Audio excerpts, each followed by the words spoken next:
Hi everyone, this is Abhinav from Phone Bunch, and today we'll be unboxing the Nokia X Dual-SIM. This is the Indian retail package. At the top of the box you have an image of the phone. On the left again you have Nokia Fast Lane. On the right there's nothing. Moving to the back, you have some specifications listed. The phone features a 4-inch WVGA IPS panel. You have a 1 GHz dual-core Snapdragon processor. You have Wi-Fi 3G. The phone has micro SIM card slots. You have a proximity sensor, a 3D accelerometer, GPS, a 3 megapixel camera, and a micro SD card slot which supports up to 32 GB of external storage. This packaging is made of 100% recyclable material, which Nokia uses these days. So without further ado, let's go ahead and open up the box. We have the green color for you, which you saw right there. We'll open it old style today. It's a special unboxing, obviously. It's Nokia's first Android device, which is based on the Android open source project, running Android 4.1.2 Jelly Bean. Obviously with Nokia's own services rather than Google's.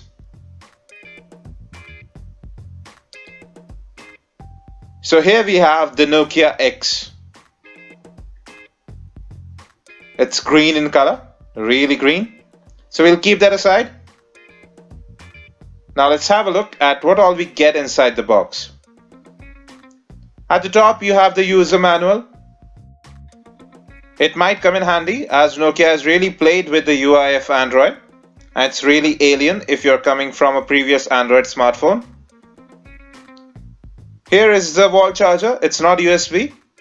It's a 2-prong wall charger. The phone uses a micro USB port for data syncing and charging. So you have the headset. It's red in color. It's the same headset that comes with the Asha series as well. These sound really good, although not in ear, and they don't have a button to receive or end calls. Now here's the battery. You can see that it's a 1500 mAh battery rated at 3.7 volts.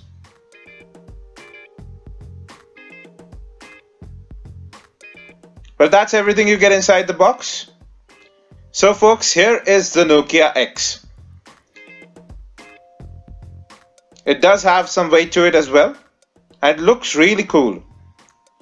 On the left there's absolutely nothing, it's flush. If you move to the back, you have the camera at the top, the Nokia branding in the middle, and you have the loudspeaker at the bottom. The back has a sort of a nice matte finish to it. On the right you have the volume rocker, which is quite sturdy, as well as the power lock and unlock button, right at the place where they should be.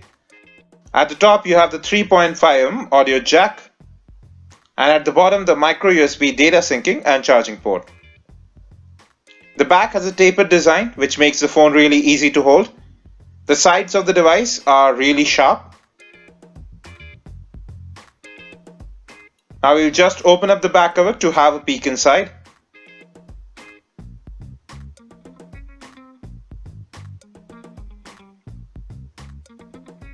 The back cover was relatively easy to open. You have a small foam to keep the battery in place. The back cover seems really solid. It covers all the sides of the device as well as the back. So you have 2 SIM card slots right here. Both use micro SIM cards along with the micro SD card slot in between.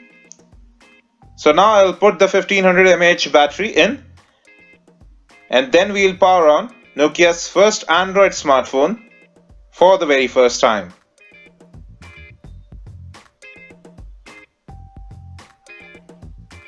Let's put the cover back on. It's secure. The phone feels really good to hold in the hand. The build quality is truly magnificent. So now we are powering on the Nokia X. There you see the phone has started booting up. Now let's talk about the display. So you have a 4-inch IPS panel. At the top you have some sensors and the main earpiece. At the bottom the back button as well as the microphone. There's no doubt that the Nokia X is an entry-level smartphone. The display has a resolution of 800 by 480 pixels. That's WVGA. So we have booted up the phone. We have configured it as well. So this is the default interface that you see. It's a lot of tiles, a lot of colors, just like Windows Phone. There are many apps pre-installed like Facebook, Twitter and BBM too. At the top you have the notification toggles as well as a shortcut to the settings.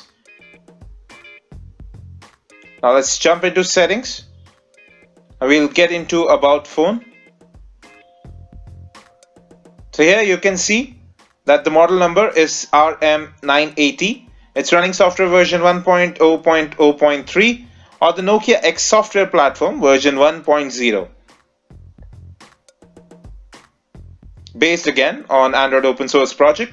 So you have 1.29 GB as internal storage that's available on the phone, as well as 1.17 GB of phone storage out of the total 4 GB. There's no memory card at the phone at present.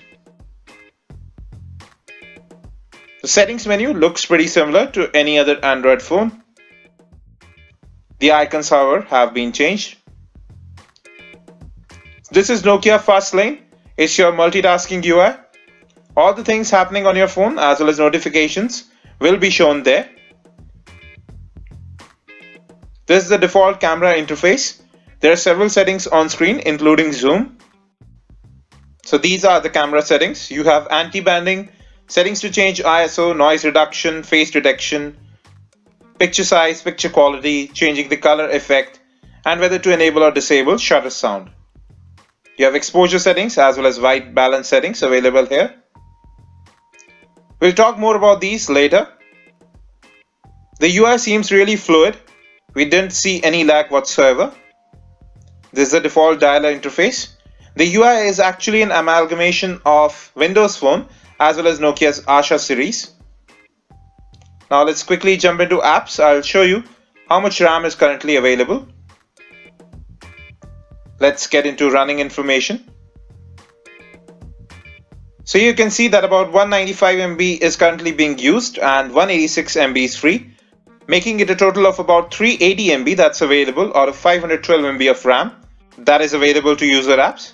As I said earlier, several apps and games come pre-installed. Google Apps and Services are not supported on the phone. However, you have the Nokia Store and you can download the Amazon App Store as well, from where you can download your applications. You can sideload apps as well. So for about Rs 8300, with such good build quality and a great display, the Nokia X seems like a safe bet for the first time smartphone user. We'll be back with lots more. Don't forget to subscribe. Thank you and have a great day.